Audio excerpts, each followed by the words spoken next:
2252, 2253, 2254, 2255, 2256, 2257, 2258, 2259, 2260. Page 2261, 2262, 2263, 2264, 2265, 2266, 2267, 2268, 2269, 2270. Page 2271, 2272, 2273, 2274, 2275, 2276, 2277, 2278, 2279, 2280. Page 2281, 2282, 2283, 2284, 2285, 2286, 2287, 2288, 2289, 2290. Page 2291, 2292. Distinguished Senator Michael Amainach. Thank you, Mr. President. My name is Senator Michael Amanachi. I represent the people of Boy South Senatorial Zone. I rise to move that the votes and proceedings of Tuesday, the 6th of December, 2022 be approved. I so move.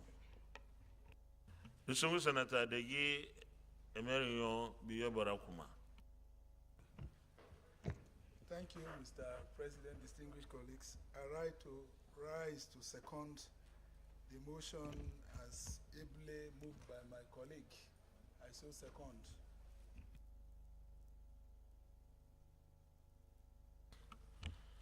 Distinguished colleagues, those in favor of the motion that the votes and proceedings of Wednesday, the 30th day of November 2022 be approved, say aye.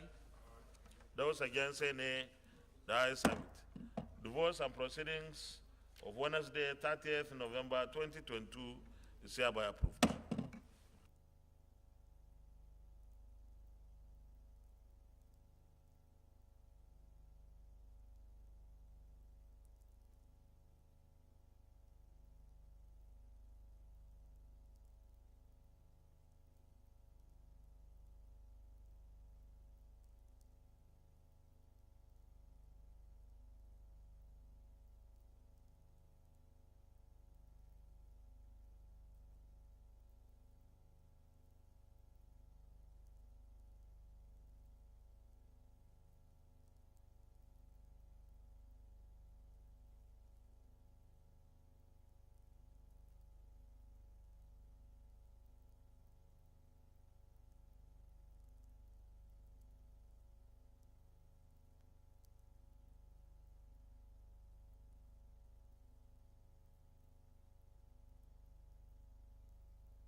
Chief Whip. Where are the whips? Minority Whip. Minority Whip, please. The chamber is a bit noisy, please.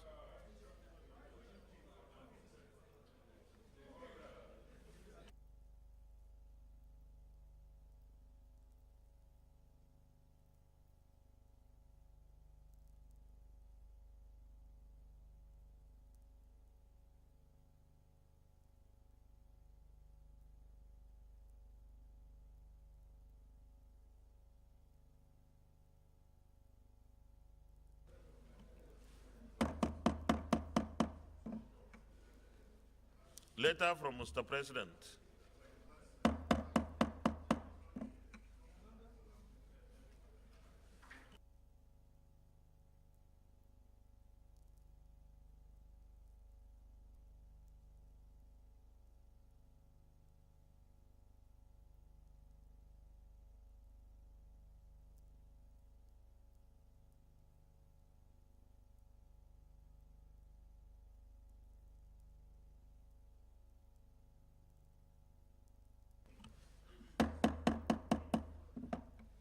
Letter from Mr. President. Dear distinguished Senate President, confirmation of appointment.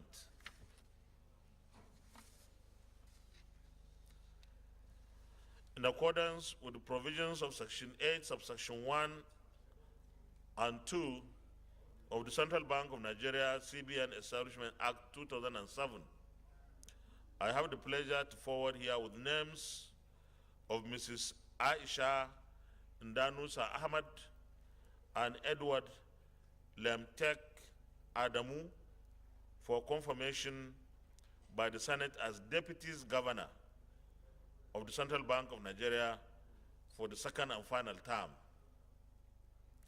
While looking forward for your usual expeditious consideration, please accept, Mr. Senate President, the assurances of my highest regards. Yours sincerely, Muhammadu Buhari. Another letter from Mr. President. Dear distinguished Senate President, confirmation of appointment.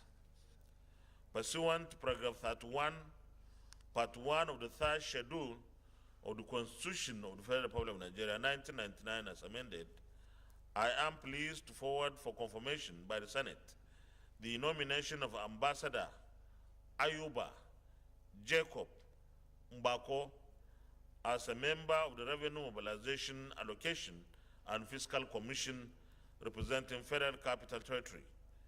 The CV is hereby attached. While looking forward for your usual expeditious consideration, please accept, Mr. Senate President, the assurances of my highest regards.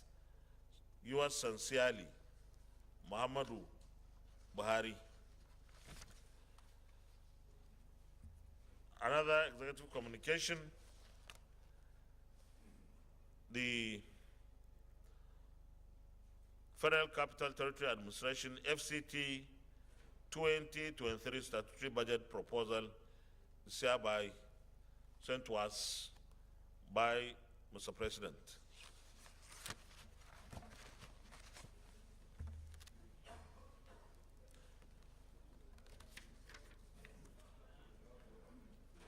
That is FCT 2023 statutory budget.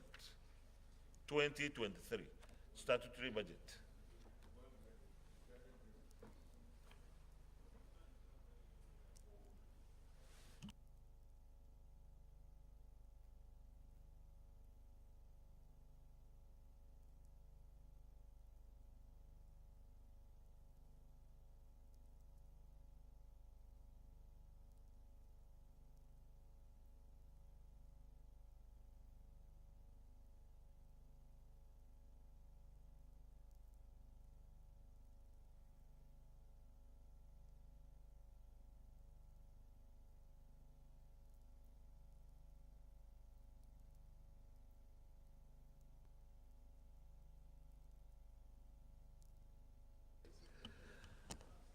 Petitions, distinguished Senator Patrick Ayo Akinyelure. Well, thank you, Mr. President. Distinguished colleagues, My name remains Senator Joaquin. I think we need to appoint an acting whip on our side here. Because the minority whip is busy and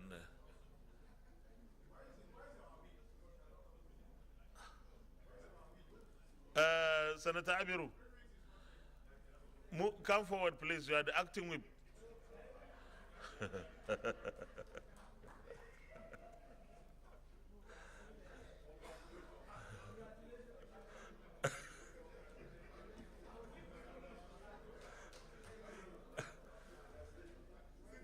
So don't.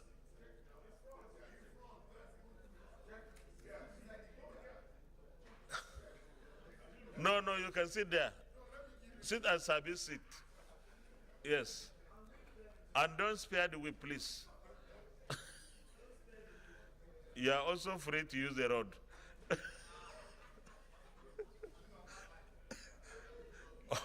Okay, distinguished Senator Ayo Akinyelure.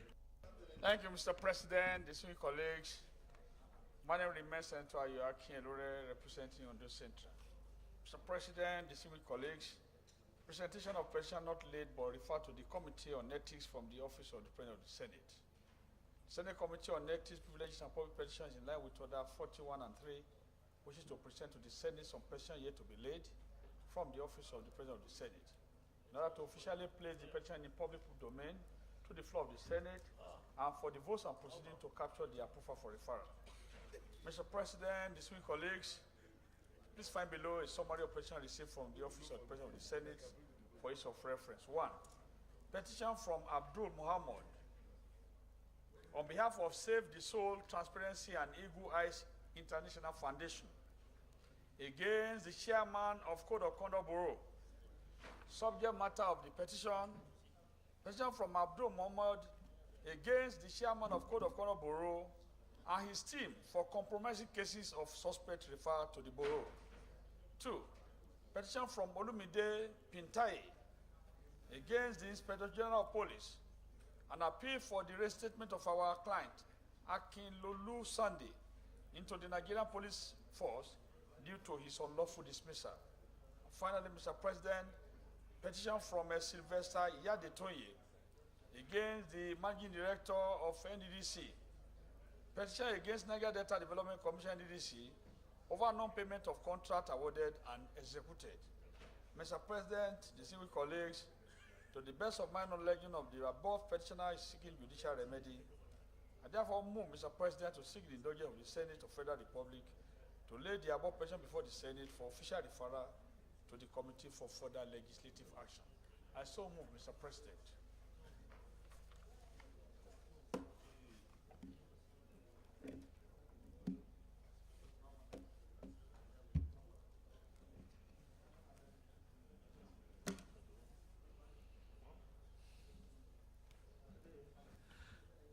If there are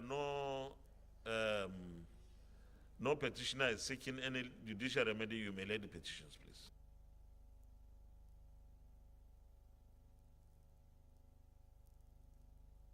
Thank you. The petitions are referred to the Committee on Ethics, Privileges, and Public Petitions to report back within 4 weeks. Any more petitions? Leader of the Senate.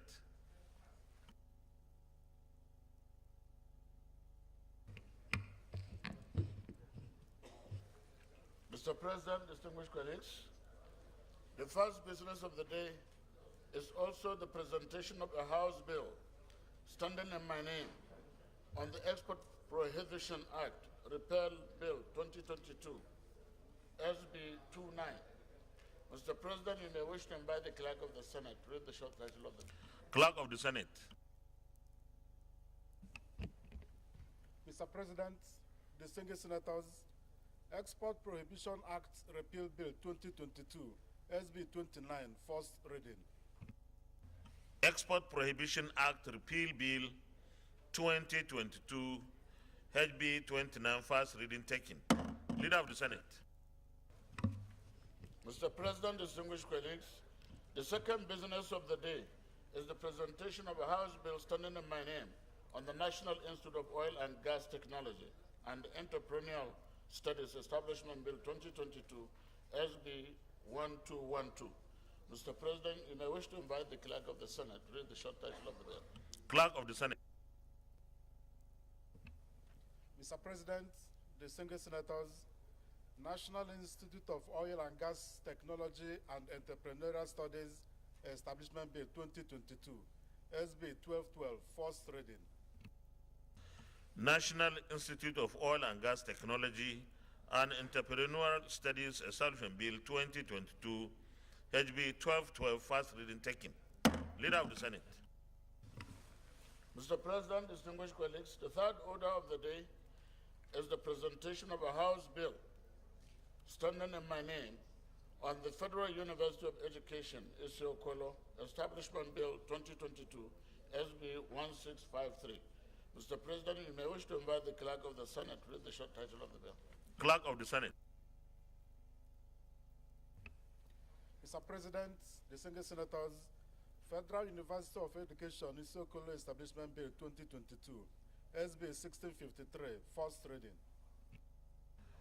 Federal University of Education, Isiokolo Establishment Bill 2022, HB 1653, first reading taken. Leader of the Senate. Mr. President, distinguished colleagues, the fourth business of the day is the presentation of a bill standing in my name on the Federal College of Fisheries, Guaranyo, Sokoto State, Establishment Bill 2022, SB 869. Mr. President, you may wish to invite the Clerk of the Senate to read the short title of the bill. Clerk of the Senate. Mr. President, distinguished senators, Federal College of Fisheries, Goronyo, Sokoto State Establishment Bill 2022, SB 869, first reading. Federal College of Fisheries, Goronyo, Sokoto State Establishment Bill 2022, SB 869, first reading taken. Leader of the Senate. Mr. President, distinguished colleagues, the fifth business of the day is the presentation of a bill standing in my name, in the name of Senator Utazi Chukwuka on the Economic and Financial Crimes Commission, EFCC, Act Amendment Bill 2022, SB 1064. Mr. President, you may wish to invite the Clerk of the Senate for the short title of the bill. Clerk of the Senate. Mr. President, distinguished senators, Economic and Financial Crimes Commission, EFCC Act Amendment Bill 2022, SB 1064, first reading.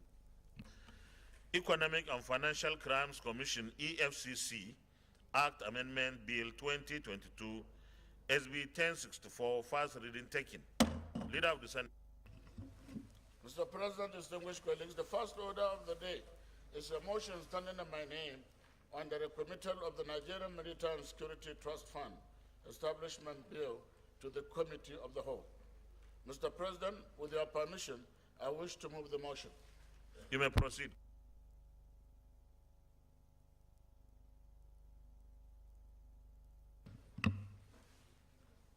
The Senate recalls that the Nigerian Maritime Security Trust Fund Establishment Bill 2022 was passed by the National Assembly and was transmitted to the President for assent. Observes that some fundamental issues which require fresh legislative action by both chambers of the National Assembly emerged after a critical analysis of the bill by Mr. President, Commander-in-Chief. Aware that a technical committee of the Senate and the House of Representatives and the Directorate of Legal Services met and worked on the bill. Relying on Order 1, subsection B, and the Order 52, subsection 6. Order paper.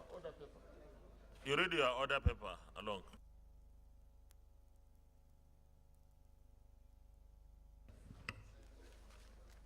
Relying on Order 1, subsection B, and the Order 52, subsection 6 of Senate Standing Order 2022 as amended, accordingly resolves to resign its decision on the bill as passed and recommit same to the Committee of the Whole for the consideration and passage. So moved. Minority Leader. Thank you, Mr. President. In accordance with our order B, 1B, and 52, I rise to second that the motion heavily moved by the Senate leader. Distinguished colleagues, any comments? Those in favor of the motion say aye. Those against say nay. The ayes have it. Committee of the whole. Mr. President, distinguished colleagues, I move that we resolve into the committee of the whole. Minority leader. Thank you, Mr. President. I second the motion that the Senate do resolve into committee of the whole to consider this bill. Distinguished colleagues, those in favor of the motion that the Senate resolves into committee of the whole to consider the report say aye. Those against say nay. The ayes have it.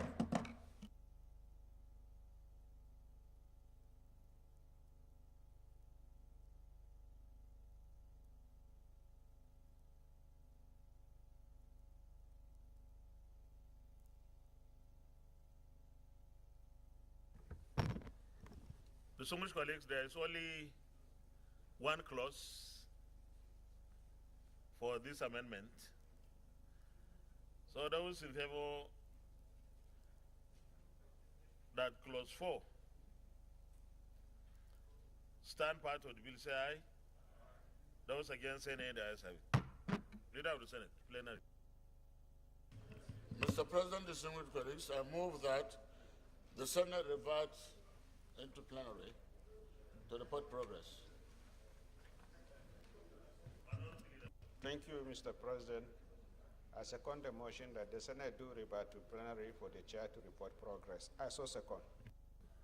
Distinguished colleagues, before I put the question, you know, the clause is a deleted clause. So what we voted is to maintain the deletion. Yes.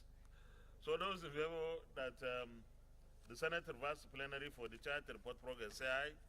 Those against say nay. The ayes have it.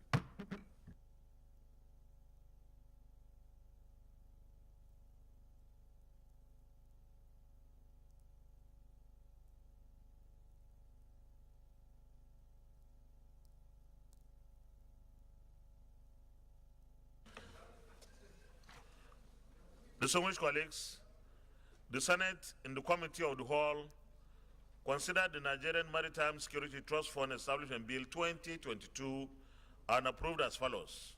Long title as recommended. Clause 4 as recommended. Is this a true reflection of what transpired in the Committee of the Whole? Thank you. Leader of the Senate.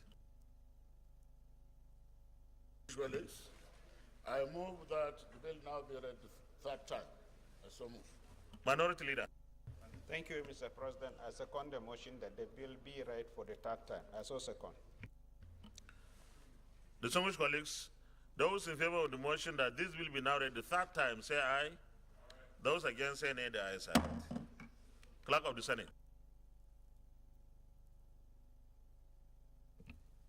Mr. President, distinguished senators, a bill for an act to establish the Nigerian Maritime Security Trust Fund for the purpose of training, provision of security equipment, and related facilities, enhance the skills of the personnel of the Nigerian Navy, and for related matters 2022, third reading. A bill for an act to establish the Nigerian Maritime Security Trust Fund for the purpose of training, provision of security equipment, and related facilities, enhance the skills of the personnel of the Nigerian Navy, and for related matters 2022, third reading taken, and the bill is passed. Leader of the Senate.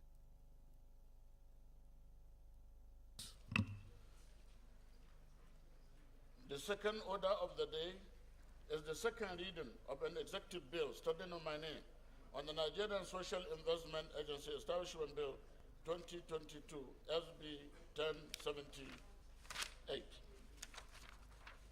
Distinguished senators will recall that the request from Mr. President Commander-in-Chief was read on Wednesday, 30th November 2022.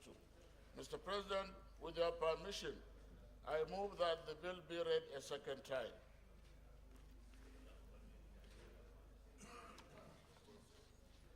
Yes, you may proceed, please, Leader.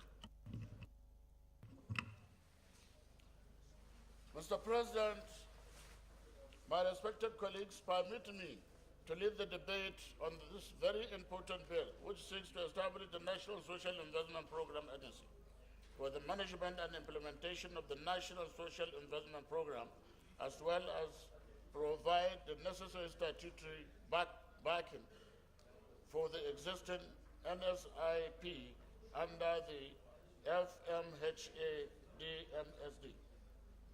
The bills were read the first time in this chamber on Wednesday, 30th November 2022. The objective of the NSIP establishment bill is to provide a statutory and institutional framework for implementation of the National Social Investment Program, NSIP. Mr. President, my respected colleagues, the NSIP was created in 2016 by Mr. President, Commander-in-Chief to address social economic inequalities and alleviate poverty among Nigerians through 4 social support programs meant to empower the poorest and the most vulnerable Nigerians to attain an acceptable standard of living. The NSIP is directly and indirectly impacting the lives of poor Nigerians through its 4 cluster programs, namely the Empower Program, the Government Enterprise and Empowerment Program, GEEP, the National Homegrown School Feeding Program, NHGSFP, and the Conditional Cash Transfer Program, CCT. The Empower Program is a skill building and entrepreneurship promotion initiative that equips the youths with lifelong skills. Through the program, over 1,400 graduate and 100,000 non-graduate jobs were generated, while more than 25,000 indirect jobs were also generated from operations, management, and logistics throughout the program cycle.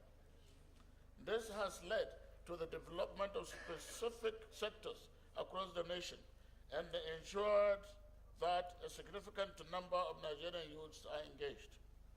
The Government Enterprise and the Empowerment Program, GEEP, is a soft loan intervention which aims at addressing the challenges of access to credit. Why are you making noise? Chief Whip, you have not been calling anybody's name. Order, please. Order.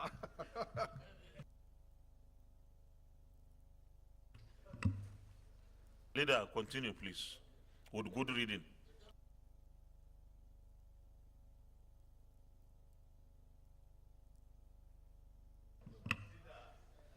The Government Enterprise and Empowerment Program, GEEP, is a soft loan intervention which aims at addressing the challenges of access to credit and financial inclusion for the over 37 million Nigerians at the bottom of the economic pyramid who are involved in an informal commercial activity but have never had the opportunity to access loans through the conventional banking system.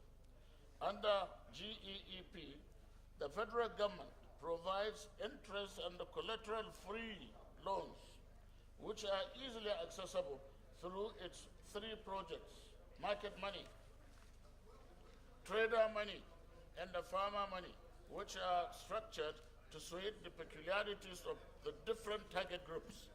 The GEEP has so far provided incremental loans of between 10,000, 300,000 to about 2.3 million beneficiaries who are traders, artisans, enterprising youths, agricultural workers, and other micro-service providers. The Conditional Cash Transfer Program provides cash transfers to vulnerable Nigerians' households and supports the most vulnerable Nigerians who fall within the lowest poverty bracket by providing cash transfers as grants, which impact on the productive activities of beneficiaries and the economy. The National Homegrown School Feeding Program delivers 1 nutritious meal a day to public to public primary school pupils, including Leader, continue, please.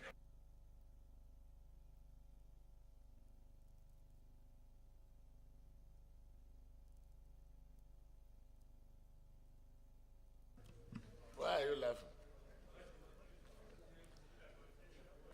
The National Homegrown School Feeding Program delivers one nutritious meal a day to public primary school pupils in classes 1 to 3, with the aim of increasing school enrollment, reducing the incidence of malnutrition, empowering community women as cooks, and supporting small-scale farmers, which helps stimulate economic growth. The first of its kind. Mr. President, Leader, you are protected. Fully protected. Go ahead. Senator Utazi, order, please. Order.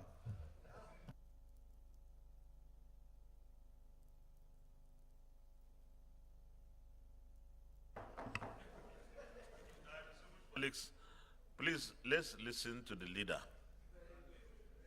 From his lead debate, we know what the government has done over the years. So let's listen. Go ahead, leader.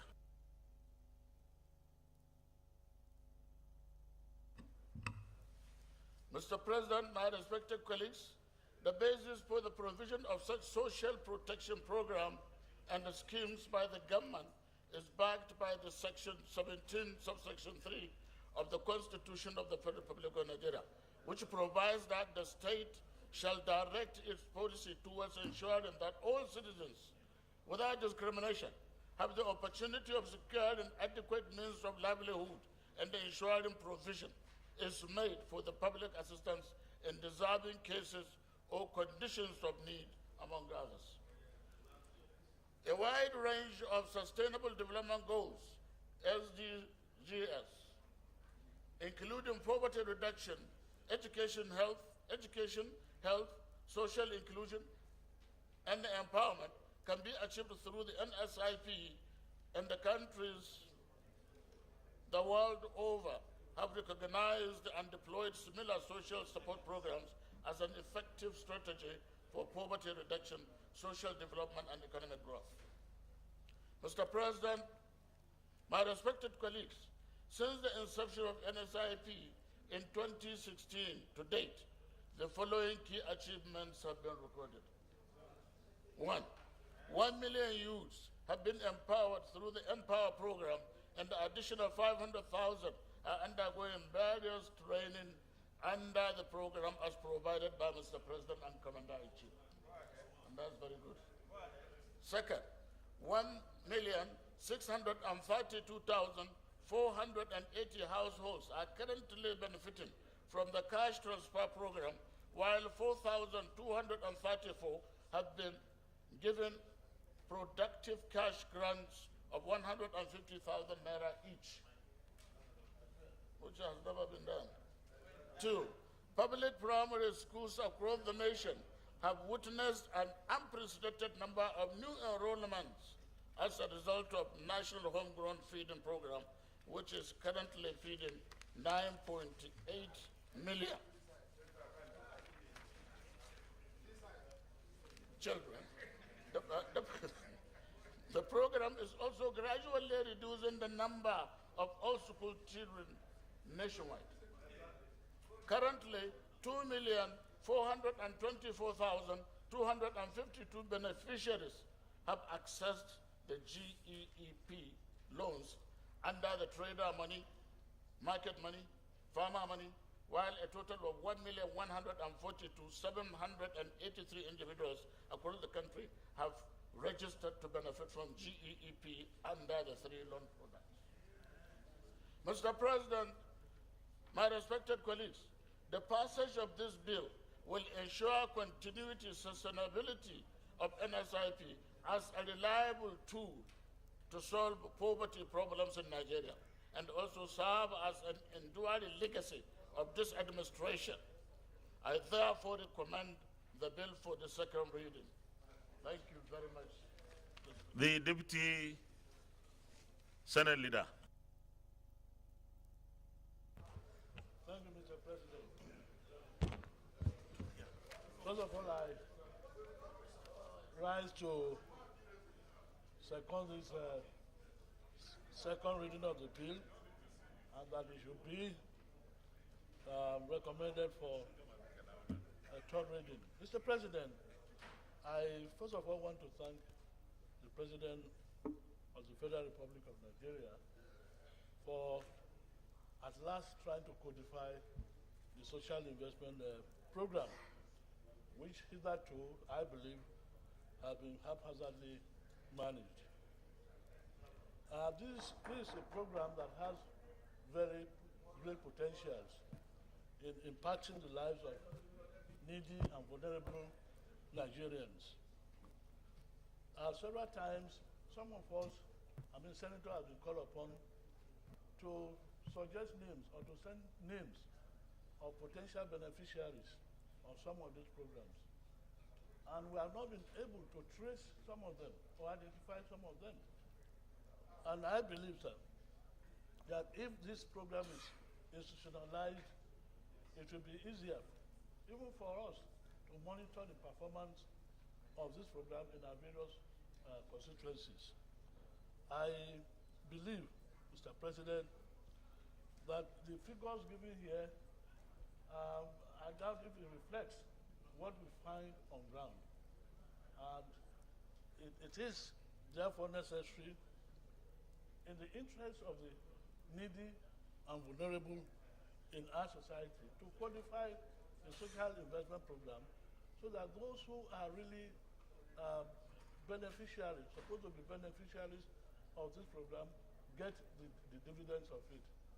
Further, having said this, Mr. President, I want to recommend to my colleagues that the only way we can cure the deficiency of the implementation of this program now is to have an institution that streamlines the functioning of the implementation of the program for the benefit of Nigerians. I therefore recommend that this bill is read the second time. Very distinguished Senator Ibrahim Hassan Hadeja, Jigawa Northwest. Jigawa Northeast. Thank you very much, Mr. President. I have my eyes will have to catch you. I'm calling those that my eyes have been able to catch. Thank you very much, Mr. President. Ibrahim Hassan Hadeja, Jigawa Northeast. Mr. President, I rise to support this bill, which seeks to institutionalize. Let's listen to Senator Ibrahim Hassan Hadeja. Which seeks to institutionalize the social investment programs being carried out since the advent of this administration. And I think it's a very good move, if for anything, to reduce some of the controversies that have arisen from the implementation phase of this social investment programs. Because I know that there's a lot of misconception, basically because there's very little information about the modalities and the beneficiaries. So much so, Mr. President, that most people think these billions are just being spent and disappearing into thin air. If we have an institution with legal backing and clear-cut modalities, then I don't think it will matter who is heading the social investment program at any point in time. Social investment program in Nigeria, Mr. President, we're actually coming very late to the party, even in the African context. There is no country in the world that doesn't have one form of social investment or the other. So much so that when you talk of social investment spending, it's actually calculated as a percentage of GDP because the figures are huge. And even some of the Western countries that were making reference to have one form of social safety net or the other. In saying so, my President, my only concern is the fact that we have mixed up the grant component of the social investment programs with the loan component. And I think that is creating some confusion. Under one roof, Mr. President, you are giving people 10,000, 20,000 unconditionally. And then under the JIP programs, you are also giving a loan The likelihood, Mr. President, is that most of these loans will not be repaid. I don't see why my neighbor will collect 10,000 naira free of charge, and then because I'm given 20,000, I'm expected to pay it back over 6 months. We tried to get information on the performance of these loans. It's still very scanty. At the beginning, these loans were handed over to Bank of Industry to manage, which was a very good thing because there's a clear distinction now between SIP giving grants and then the Bank of Industry. If you are collecting from BOI, you know it's a loan, you are dealing with a bank. I think this law should also take care of that. There should be a clear distinction between the loan component, which is repayable, and sustainable so that the repayment money can be used to continue the program. But as it is, my fear, Mr. President, is that most of these loans will also be seen as a grant. But all in all, Mr. President, I think it's very good to institutionalize the whole process so that we can have some transparency. People can know exactly how many people are receiving these loans, the beneficiaries, and so on and so forth. The complaints coming up are simply because now it's more or less political. When this thing started, Mr. President, there was no political consideration whatsoever. It was supported by World Bank, there was criteria, there was a poverty scale, and if you didn't meet the conditions, you will not participate. After a while, some pressure was put, and then a component of it was given some political consideration, which I think is threatening to bring everything down. So, Mr. President, I support this bill in its entirety, and I hope that by giving legal backing and creating an institution, we can provide some transparency to the process. Thank you. Distinguished Senator Michael Amanachi. Thank you, Mr. President. My name is Senator Michael Nachi. I'm from my boy South. Mr. President, I stand to support this bill for 1 or 2 points. All the years, I'm the vice chairman of this committee. If I tell you yesterday, I can tell you how many people they've given these things, I'll be telling you lies. A lot of senators list here, they will say senators bring 200, 300. You go to every senatorial zone, ask your people whether they've paid them 1 kobo. Many will say no. For this bill coming, it will streamline it. It will create a modality of assessment, a modality of data collection, and a modality of accountability which will be community-based. So with this, it is also a bill that will give authority for correct data compilations, data assessments, and interpretations. Many senators here cannot, as I yesterday and today, tell you all the lists they gave, their people benefited it. But with this bill coming in this way, streamlining it and giving authority base for whoever that will manage it, I support it with all entirety. For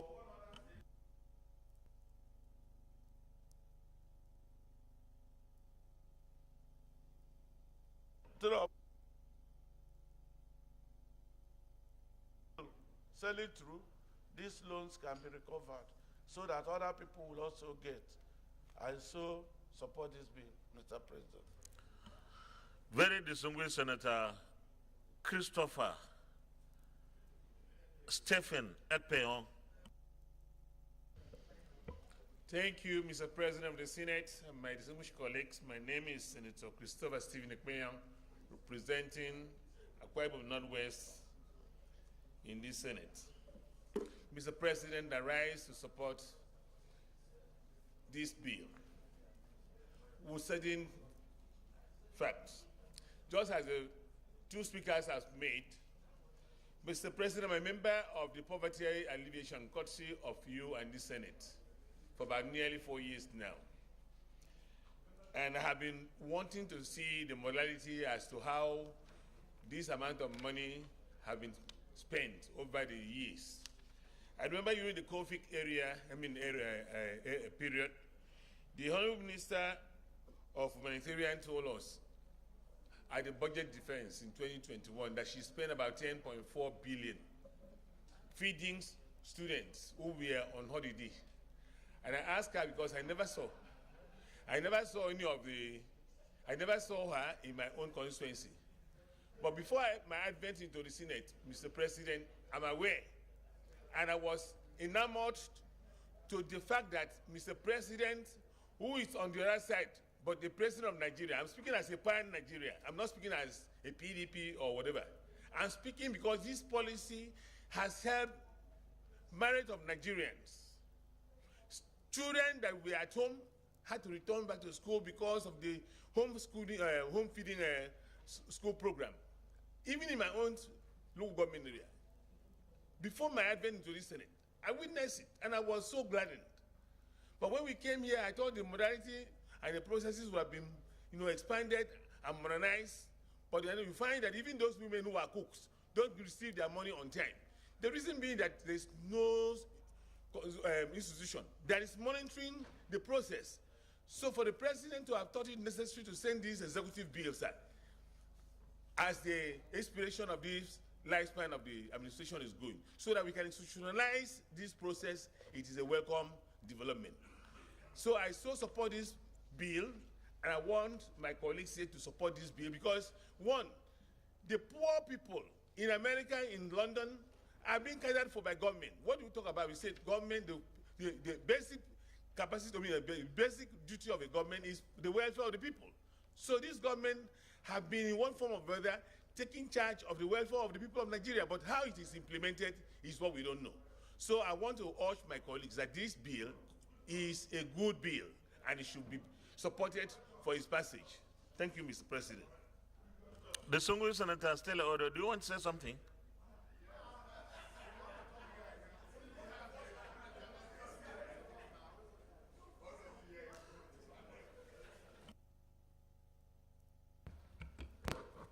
Thank you, Mr. President. Dear colleagues, my name is Senator Stella Adeze-Odua.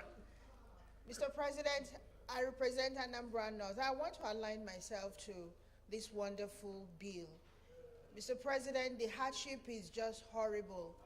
And so this particular bill attempts to cushion what people are going through.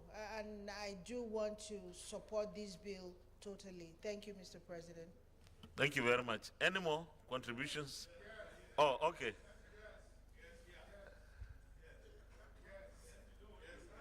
I can't see any hand on this side. Okay. Senator George Thompson Sekibo.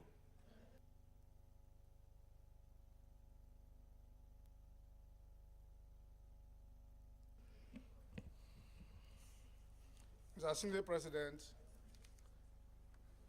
I am Senator George Thompson Sekibo. My distinguished colleagues, thank you for the opportunity to make a few comments. First, I want to say that I support the bill. That's the first thing. Thank you. You may sit down if you wish. I support the bill. When Mr. President came with this laudable idea, we applauded him. The mere thought of empowering our people who are backward, who are really living under the poverty line, I think it's a very good thinking. And then he also demonstrated by pushing out so much funds. So on the side of Mr. President, I think he has done the needful. He has done the needful. But Mr. President, thank God that we are now working towards establishing a program agency so that things could be streamlined, research will be done before giving money to people.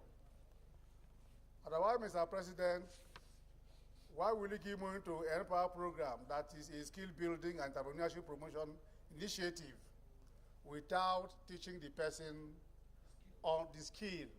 Then you give him money. That money will be taken to the market to buy rice. Why don't you prepare the demand of somebody? At least prepare him. Get a system to teach them, to train them before you give out loan to people. We didn't do that one.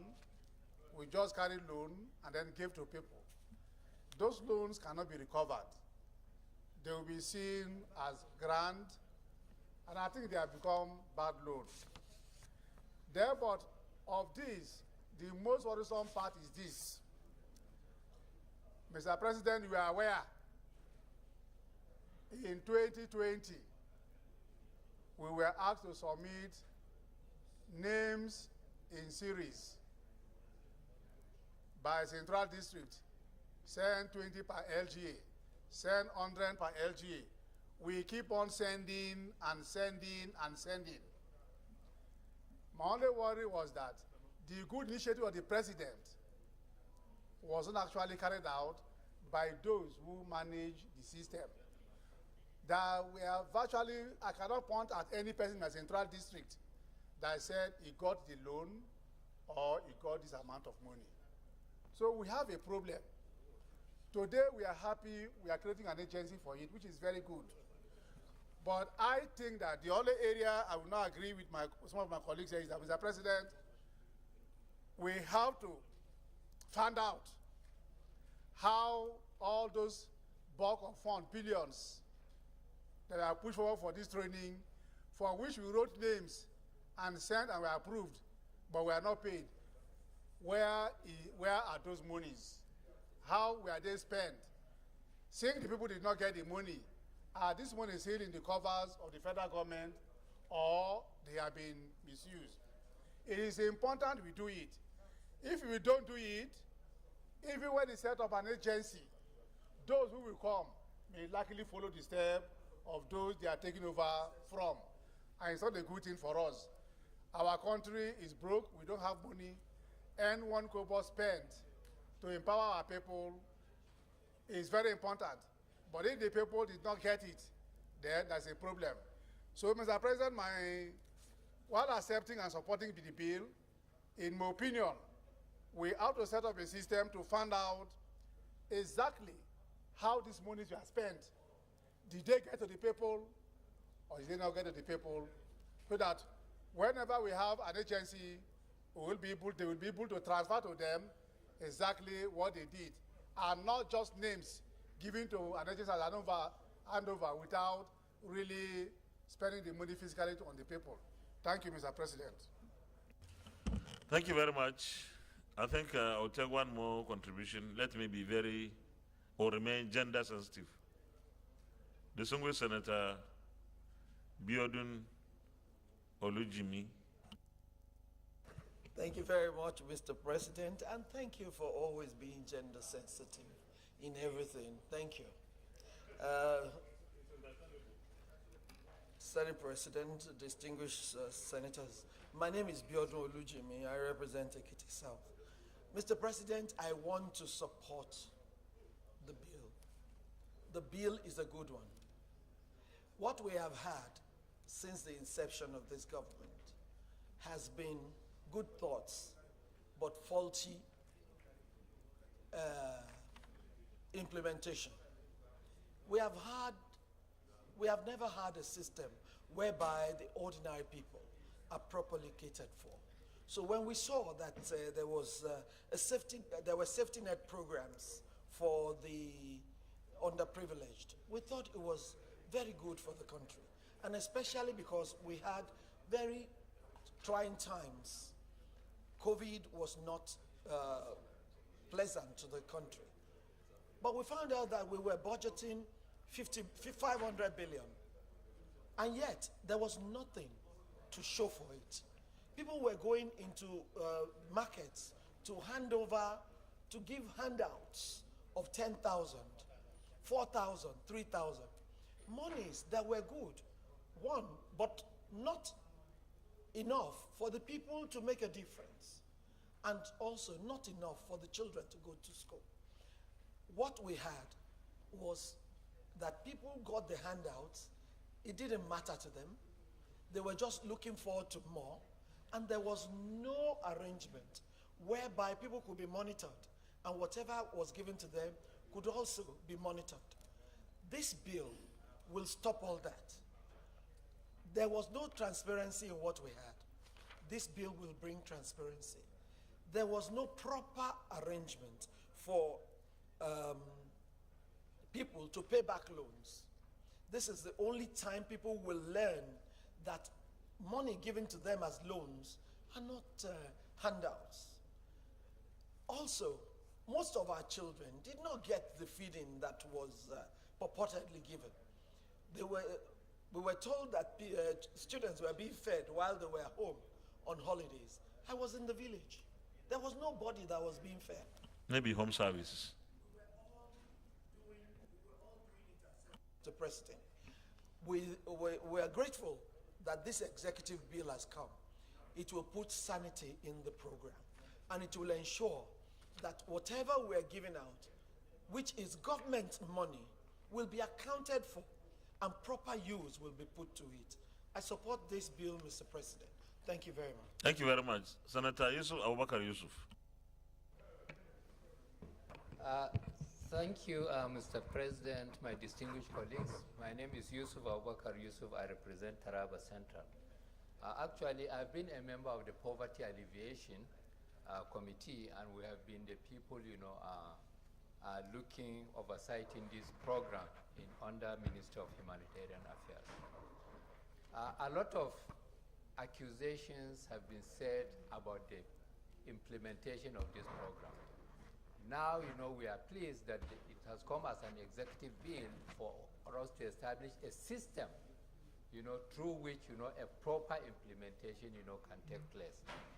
Whether it is N-Power, whether it is school feeding program, whether, it is trader money, farmer money, or market money, all these, are excellent programs that are supposed to be fully implemented.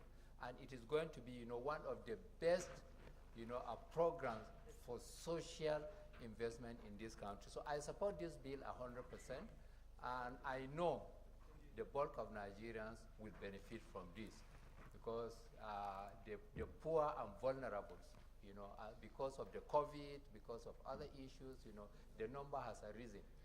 So I think, these bills, we commit it, we approve it, and we are going to have a wonderful, way of supporting, our poor and vulnerable in this country. So thank you very much for giving me the opportunity to. Before I put the question, let me commend all our colleagues who spoke on this bill. And we are unanimous that this bill is a very good bill, a very important bill. And of course, it also testifies for the fact that we want an improvement, or the government wants an improvement in the way and manner the program or the various programs are implemented. Definitely, we have picked holes, several holes, many holes in the implementation of the various programs. I believe that this is an effort by the administration to ensure that there is a legacy for this program, and also a legacy that can make the program more transparent, more efficient, and more effective. Personally, I feel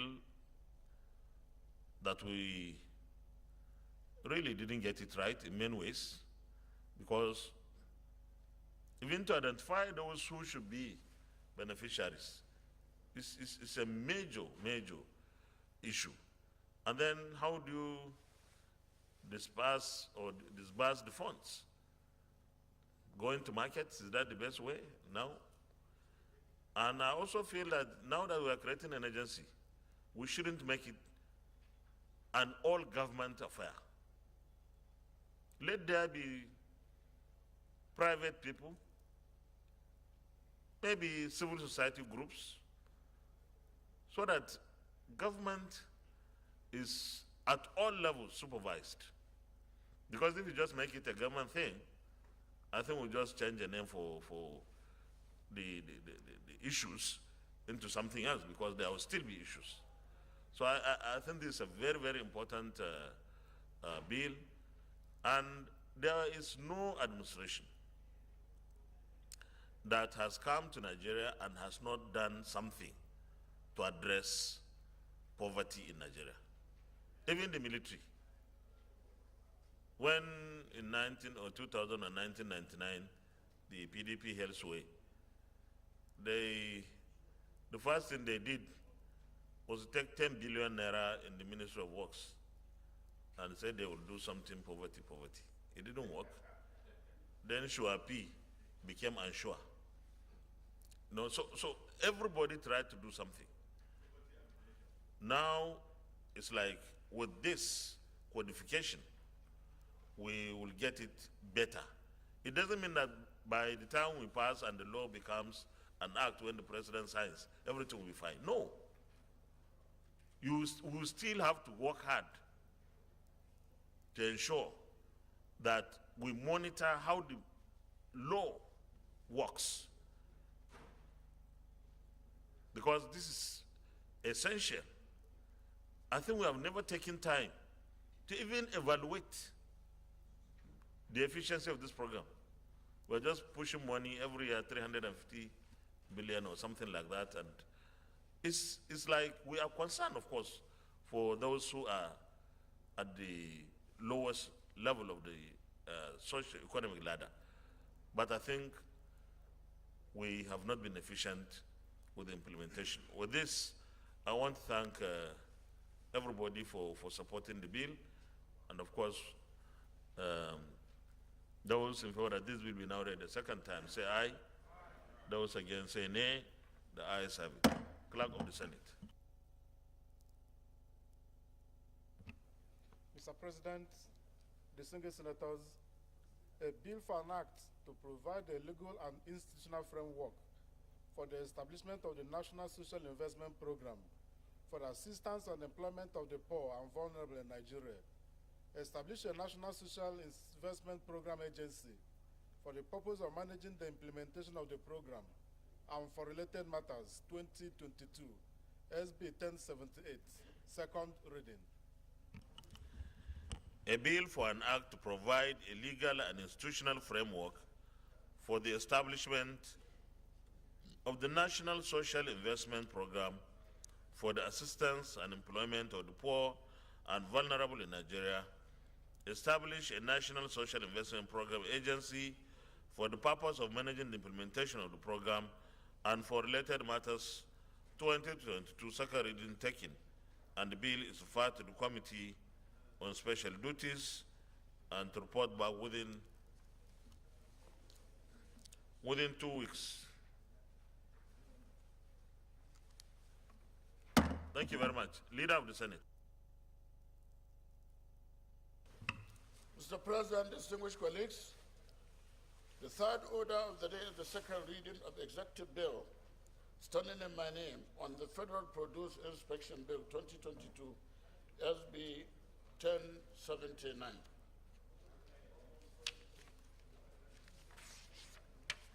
Distinguished senators will recall that the request of Mr. President and Commander-in-Chief was read on Wednesday, 30th November 2022.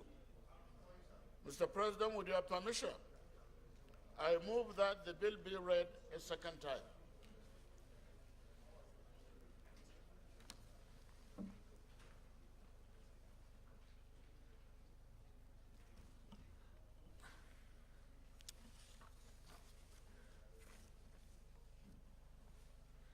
You may proceed, Leader. Mr. President, my highly respected colleagues, permit me to lead the debate on this very important bill to repeal the Produce Enforcement of Export Standard Act, CAP P32 LFN 2004, and enact the Federal Produce Inspection Service, Establishment, Enforcement of Export Standards Acts, to provide for the inspection and the enforcement of grades and quality of standards of produce and the commodities intended for import into or export from Nigeria at ports of shipment. The bill was read for the first time in this chamber on Wednesday, 30th November 2022. The bill is primarily to apply to produce intended for export to ensure that produce to be exported from Nigeria complies with the produce global standard requirements. The justification for this bill is primarily of the need to have an all-encompassing produce inspection regime in Nigeria that is capable of ensuring best practices in the export of produce from Nigeria. Mr. President, my highly respected colleagues, it may interest you to know that the principal act this bill seeks to repeal covered only Lagos, while this bill will cover the whole of the country, and it also makes provision for establishment of laboratories in 5 geopolitical zones in the country, in addition to the one that presently exists in Lagos for microbial analysis of agro-produce, for local consumption, and for export. The whole essence of this new bill is to bring the practice of inspection of foodstuff to improve it to current global practices. The objectives of this bill are as follows: enforce grades and quality standards of produce commodities for export before shipment. 2, monitor and inspect produce and the commodities for export before shipment. 3, boost international trade to generate revenue for government through commodity exportation and the payment of requisite taxes and rates. 4, ensure that produce and the commodities to be exported from Nigeria complies with produce global standards requirements. And 5, ensure that effective coordination produce activities is maintained and sustained. The bill establishes the Federal Produce Inspectorate Service to, among other things, perform the following: inspection and the quality control of all agricultural produce to ensure compliance with international prescribed grades and standards as precondition for export. Ensure only pest-free quality produce are exported or imported in and out of the country, that's out of Nigeria. And ensure all vessel bulking produce and the bulks that's imported produce is disinfected and fumigated. Mr. President, distinguished colleagues, I believe that this bill is tailored to meet the crucial needs of this country at this point of our democratic evolution and the economic situation where export and of commodities should be prioritized. All these are targeted at making Nigeria move to the next desired level of economic and the social development. I therefore urge you, all my distinguished colleagues, to support the second reading of this very, very important bill and committal to the relevant committee for detailed consideration. Thank you very much. Distinguished Senator Frank Ebizim. Thank you, Mr. President. Distinguished colleagues, I rise to support this all-important bill ably presented by our leader. This bill is one bill that is required in this country right now. It will not only help the country in creating a lot of international trade that would help boost our economy. Most Nigerians have tried to move goods out of Nigeria through different borders because our inspectorate division is not doing what it's supposed to do. This bill will solve that problem. This bill will also encourage most of the local foods that are produced in Nigeria are destroyed, decayed, and not protected. This bill will also help us not only in the production of goods, but also making sure that most of the food that we produce will be utilized by us. This will help this nation at a time like this. With food sufficiency, we will reduce unemployment. With food sufficiency and with proper standardization, we will have the much needed foreign currency that we require in this country. With this standardization, it will help in so many ways, especially in a country where over 70% of the country is under 40 and do not have a whole lot of job opportunities.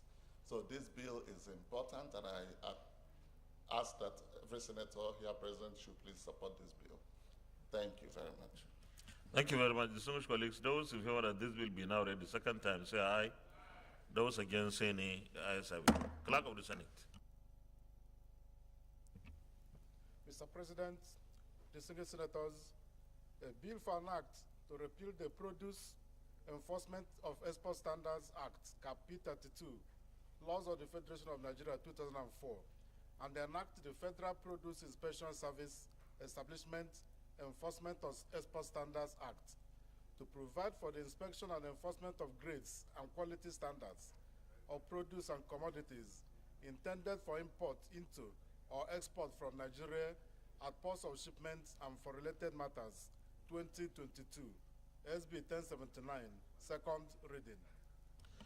A bill for an act to repeal the Produce Enforcement of Export Standards Act, Cap P32, Laws of the Federation of Nigeria 2004, and enact the Federal Produce Inspection Service Establishment Enforcement of Export Standards Act to provide for the inspection and enforcement of grades and quality standards of produce and commodities intended for export into or for import into or export from Nigeria at ports of shipment and for related matters, 2022, second reading taken, and the bill is passed. No, the bill is referred to the Committee on Trade and Investment to report back within 2 weeks. Leader of the Senate. Mr. President, distinguished colleagues, the post order of the day is the second reading of the Federal Inland Revenue Act 2007 Amendment, Bill 2022, SB 1063. Distinguished colleagues, you will recall that the bill was first time read in this chamber on Wednesday, 23rd November 2022. Mr. President, you may wish to invite Senator Dr. Abdullahi Haya Abubakar to move a motion for the bill to be read the second time.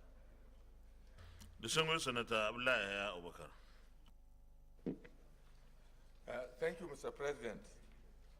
Mr. President, I would like to thank you for this opportunity to lead this debate on the bill to amend the Federal Inland Revenue Service Establishment Act number 13, 2007. The key objective of the amendment bill is to ensure regulated and more organized processes of granting corporate tax holidays, import duty waivers, and investment incentives to investors and the businesses in the country. Mr. President, distinguished colleagues, you may recall that this bill was read the first time on Wednesday, 23rd November 2022. The bill became necessary for two related reasons. One was the issue of drastic shortfalls in government revenues and consequent rise in deficit spending and high debt profile in the country. Hence, the need to block leakages and loopholes in the tax collection and due remittances to the government.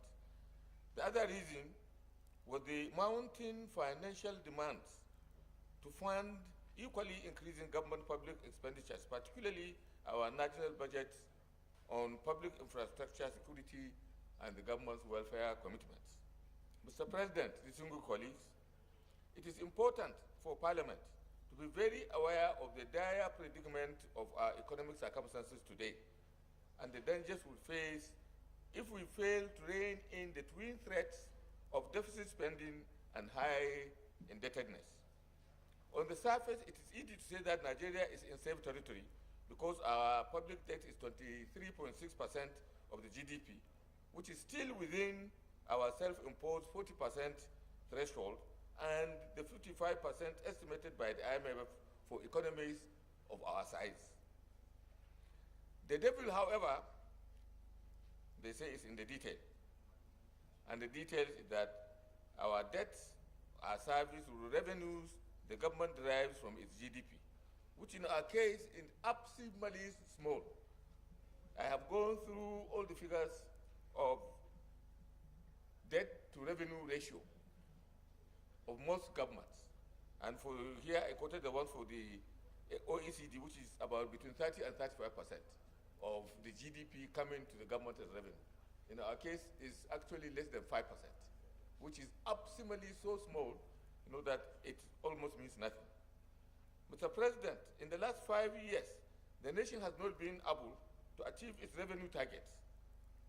Data from the Debt Management Office, which I quoted below, relates the following, and I have them there in the bill for the last 5 years, which shows that hardly have we been able to collect 50 to 60% of our targeted revenues. In fact, the debt service today is consuming more than 90% of our revenues, up from 32.7% in the year 2015. If this trend of relentless reliance on increasing public debt to finance the budget continues without corresponding rise in revenues, the country will slide into distress and insolvency. With petroleum revenues dwindling almost to insignificance, we must rise to rationalize the system of tax administration by blocking loopholes and tax evasion and ensure utmost efficiency in tax management. Mr. President, distinguished colleagues, this challenge has become even more compelling in the current fiscal year, bringing to mind the glaring realities of the depressing projections which are in our 2023 budget estimates, which we will soon pass. For example, it has been widely reported that about 6 trillion naira of expected revenue is unavailable because of tax, import duty waivers, and if you add petroleum subsidies to this, it will be even much more. It is therefore timely, Mr. President, and reasonable for that this Senate, in its wisdom, at one point asked the Minister of Finance and the National Planning to re-examine the revenue profile with a view to cutting the deficit. Mr. President, distinguished colleagues, it is important to note that even while government explores other means of increasing its revenue streams and improve collecting capacity, the National Assembly must act with firmness and determination to ensure that we initiate and pass laws that regulate revenue stream collection and remittance. Because without amending the laws, all we are talking is allowing the bureaucracy to control this process. And I think that one is not really the kind of thing that is required. We have to come out. So in early 2020, the Federal Inland Revenue Service, Mr. President, reported a loss of 1.3 trillion to tax waivers in 5 years. And this is just only for 3 sectors of the economy. Similarly, in October 2021, losses were put at $2.9 billion yearly in tax waivers to multinational corporations. And a lot of these waivers have really not been interrogated. Nobody knows how they are given. It is obvious here that there are several other cases, and all this is happening in the face of government increasing difficulties to fund its various development projects and welfare commitments to the people. Mr. President, distinguished colleagues, I believe that the rationale and the logic of this bill to address the issues of revenue losses and leakages are very clear and straightforward. The overall intendment of this amendment bill, therefore, is to ensure that government is able to pull all its collectibles in one coffer, to be able to target its allocations to those areas of priority in the country. An effective way to do this is to reorganize the process of granting tax holidays, investment incentives, and waivers to private individuals and corporate entities for effective coordination and transparency. We must also ensure that such applications are placed before the National Assembly in order to ensure that all arms of the government are on the same page in this delicate matter. The amended sections, Mr. President, are as follows. We seek amendment to Section 8, Paragraph 1, to read, provide and maintain access to up-to-date and adequate data and information on all taxable persons, individuals, and corporate bodies, and all agencies of government involved in the collection and revenue for the purpose of efficient, effective, and correct tax administration by building the required technological infrastructure and deploying same in ways so as to eliminate tax fraud, evasion, and tax avoidance. 2, we want to also create another Section 9 in the Principal Act to provide for the following subsections as follows. The service shall, A, coordinate all matters relating to the granting and monitoring of corporate tax and investment incentives and relate them to existing economic realities and publishing such reports for public awareness. B, offer technical advice to government agencies and institutions on all instances of granting new or renewal of corporate tax incentive agreements and ensure that all agreements contain long-term stability clauses and secure due legislative approval from the National Assembly. And C, for purposes of transparency, efficiency, effective monitoring, and fair play, all requests and applications for parliamentary approval shall be referred to the Senate and the House of Representatives for necessary scrutiny. Such requests and applications for parliamentary approval shall stipulate clear conditions and justification for granting tax waivers and investment incentives. And D, all or any other enactment specific to cases of granting investment incentive and tax waivers to businesses, institutions, and individuals that conflict with the provisions of these amendments shall be deemed inapplicable. Mr. President, distinguished colleagues, it is on this basis that I seek your kind support for the timely passage of this amendment request to pass through the second reading. I so submit, Mr. President. Distinguished Senator Barrow Jibrin. Thank you, Mr. President. My name is Senator Barrow Jibrin. I represent Kano North.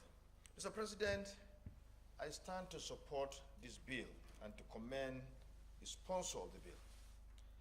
Mr. President, the fact is that most countries in the world have policies of tax holidays, import duty waivers, and so on and so forth, in order to boost the economy of these countries. And it's done based on the peculiarities of a given country and the situation of the economy at every given period. It's all over the world. It's done everywhere. But the fact is that this program is being abused in this country. Instead of helping to boost the economy, it's being utilized to enrich some businesses. And so, this bill is timely. We must bring to bear regulation to make sure that such policies are regulated as contained in this bill. That whatever policy that should be brought forward at every point in time, such policy should be examined in the first place. Is it in tune with our economic needs? Is it in tune with the zeal to boost our economy? If that is okay, then fine. Then proper examination should be done in order to allow a company to benefit from such a policy.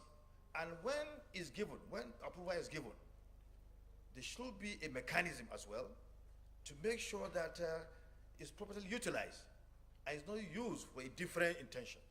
And that's why we need to support this bill, because we will not allow people to take advantage of our need in this country to enrich themselves. I therefore urge my colleagues to stand by this bill, to support this bill, so that we will do the needful, so that at all time, we shouldn't throw the baby with bathwater and say, oh, we don't need the incentive, holiday, tax holiday, and so on. When it's necessary, we should do it, but it should be properly regulated. As you saw me, Mr. President. Senator Bala Ibn Allah.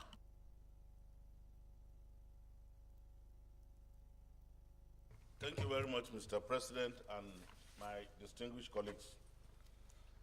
Let me start by saying that, in all honesty, this is one of the most foresighted bills to be introduced in this Senate.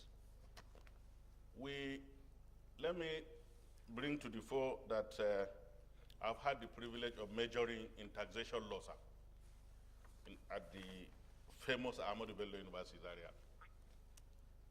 And when you try to juxtapose our taxing policies with our structure as a nation, then you know we have issues. Mr. President, it's not in dispute that in this country, only very, very few people pay taxes, mostly the civil servants. And if you look at this amendment, and you now get... Remember, you are paying over 250,000. So it's not only civil servants, you are also paying. It is not good to blow your trumpet. If I started by saying that I pay, it will have been given a different meaning. I'm a politician, so let me say the facts as they are. You see, this is targeted at corporate entities. And we have been reading some very mind-boggling revelations about how tax waivers are dished out to multinationals in this country. Very humongous amounts, and we all know. And if by any reason this Senate believes, and so it is through one of our own, our finest distinguished Senator Abdullahi Yahaya, introduce something that can reverse this situation, I think the Senate should equally take a step further to look at what can be done to expand the province of the intendment of this provision. Reason being that the amendments I have seen, very beautiful and implementable, but it appears that some more fleshing can be done to this bill to achieve the intended result. And that is to see that the revenue of this country is boosted in such a way that we can take care of government spending as it relates to the provision of basic amenities for our people. Mr. President, as old as 1853, if I can remember, in the case of Chigori versus Inland Revenue Service, there were some people who, that's to show you how this bill is grounded. They say they are bogglers. What do they call themselves? Don't worry. What they do is they have a gambling company and they make billions of dollars. And they say that because gambling is illegal, they will not pay tax. And you know, as ingenious as the parliament is, the parliament said, no, you must pay this tax. Yes, we can hold you responsible for gambling, which is illegal, but having realized money from it, we cannot sit down and watch you spend that money. And I remember that case in which government insisted that we cannot allege our own turpitude and therefore you must pay tax. One single assessment changed the entire revenue of government. And then the society became better for it. So I think this is one area where we must put every seriousness to ensure that the necessary intendment of this bill is achieved. I have a little issue here. Mr. Senator Abdullahi Yahaya specifically mentioned issue of tax avoidance.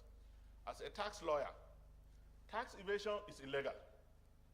Tax avoidance is neither illegal nor unlawful. It's the ingenuity of the corporate governance to be able to do that. And in most cases, corporate entities use what is called allowable deductions. And I remember again, the parliament in Britain, as far back as 1873 or thereabout, came out with a very ingenious amendment to their law. And it says, the only allowable deduction in any tax assessment will be those expenses that are wholly, exclusively, necessarily, and reasonably so incurred. So it now tied down the legs of those who are involved in tax avoidance for the purpose of making sure that what is due to government has come in the coffers of government. I will really gladly happily be involved in the final draft of this law in order to properly capture the necessary intendment that my dear brother, Senator Abdullah Yahaya, intends to achieve by this. Once again, let me commend you for this very, very innovative intervention at this critical time of our development as a nation. Thank you. Senate Leader. Thank you very much, Mr. President, distinguished colleagues. I want to seize this opportunity to thank Abdullah or to commend him for this very important bill. You see, the biggest problem we have in this country is the granting of pioneer status to corporate individuals. And once you grant that pioneer status for about 10 years, or even 15, 20 years, that's a terrible situation. What the government should do, by the time you come in, you try to look at the situation critically, analyze it, and say, okay, we are going to give you pioneer status for only 2 years. Then we'll see whether your performance actually commensurate with the economic development of the country. This is the only way you can do it. But giving somebody pioneer status of about 20 years, that means the guy will be recovering all the money. In fact, he will pay all his losses. He will pay everything, to set up even the establishment, to set up the corporate entity. So that by the time you finish everything, the guy has even recovered his own money, whatever is going to happen, he has finished. So I think that is the very, very important thing that we have to do, because that's the one they give all these tax waivers through the pioneer status. Thank you very much. Thank you. Yusuf Abubakar Yusuf. Thank you, Mr. President, and my distinguished colleague, Yusuf Abubakar, Taraba Central. Sir, I read economics, and I'm a student of public finance. And I must first of all, commend Dr. Abdullah Yahaya for bringing up this issue. And as we will observe, both the Federal Inland Revenue, NIPC, and the rest of them, all these issues are scattered here and there. So certainly we need a law that will harmonize, together these to give us a better value. And also to remove issue of discretion, because like import duty waivers, they look discretionary. Even investment incentives, they are discretionary. So let us make a law that will harmonize all these ones together to remove discretion, in creating value for our tax in this country. I support all what my other colleagues have said, and I must commend, Dr. Abdullah Yahaya for bringing this. It's also a wonderful bill, and I support it 100%. And I ask my colleagues to also, give it a support for second reading. Thank you very much. Thank you very much, distinguished colleagues. Let me also join our colleagues who commended the sponsor of this bill, Senator Abdullah, for the very wonderful piece of work and foresight that he has put in here. There is no doubt that Nigeria is in a very difficult situation as far as revenue generation and collections are concerned. And this is the point at which every single kobo counts. And we can't afford to continue like this. Some of these laws were enacted when Nigeria was enjoying oil boom and governments had little concern about other sources of revenue. Now we know that every source is important, and especially the non-oil sources. So for me, this bill is a timely bill, but I also think that while we are trying to address the inadequacies, the weak points of the law, we should also look at what is currently happening, because that is what informs the bill in the first place. It's my view that we set up an ad hoc committee to investigate all these waivers and well, time is important. Even if we have 1 week left, we should do our work, because we may recover so many things for this for our government.